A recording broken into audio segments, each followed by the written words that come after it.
परंतु या दरम्यान जरांगे पाटलांची मुख्य भूमिका आणि मराठा समाजाची मुख्य भूमिका नेमकी काय असणार आहे? हे सरकार स्थापन झालं तर आता निवडणूक झाली गेली, विषय संपला.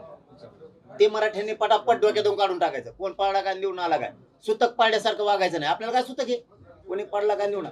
आता त्यांचा विषय संपला. तुम्ही त्यांना मोठं केलं. कोणी आमदार झाला, कोणी मंत्री होईल, कोणी काय व्हायचं तर होईल, ज्याला त्याला मिळालं. आता तुमचं काय, तुमच्या लेकराचं काय, तुमच्या जातीचं अस्तित्वाचं काय, तुमच्या लेकराच्या भविष्याचं काय. आता आरक्षणाचं बघायचं. सगळ्या मराठ्यांना पत्रकारांच्या माध्यमातून जाहीरपणे सांगतो, तुम्हाला हात जोडतो, आता तुमच्या लेकराचं बघा. आता लढाई स्वतःच्या लेकरासाठी, कारण त्याला उद्या ऍडमिशन घ्यायचंय, त्याला नोकर भरत्या निघणार आहेत, तिथं प्रमाणपत्र पाहिजे, त्याला आरक्षणाची गरज आहे. त्याला कोणत्याही क्षेत्रात जायचंय, त्याला इंजिनियर व्हायचंय, त्याला डॉक्टर व्हायचंय, त्याला MD व्हायचंय, MBBS व्हायचंय, BHMS व्हायचंय, त्याला मोठमोठ्या क्षेत्रात जायचंय, त्याला कलेक्टर व्हायचंय, त्याला तहसीलदार व्हायचंय, त्याला आरोग्य अधिकारी व्हायचंय, त्याला पोलीस भरतीमध्ये जायचंय, त्याला PSI व्हायचंय, त्याला IPS IAS दर्जाचा अधिकारी व्हायचंय, त्याला इंजिनियर व्हायचंय, त्याला अनेक क्षेत्रात जायचंय, त्याला परदेशात शिकायला जायचंय. त्यासाठी तुमच्या लेकराला आरक्षण पाहिजे. यांना दिलं आता तुम्ही. आता डोक्यातून खूळ काढा, पागलपणा करू नका.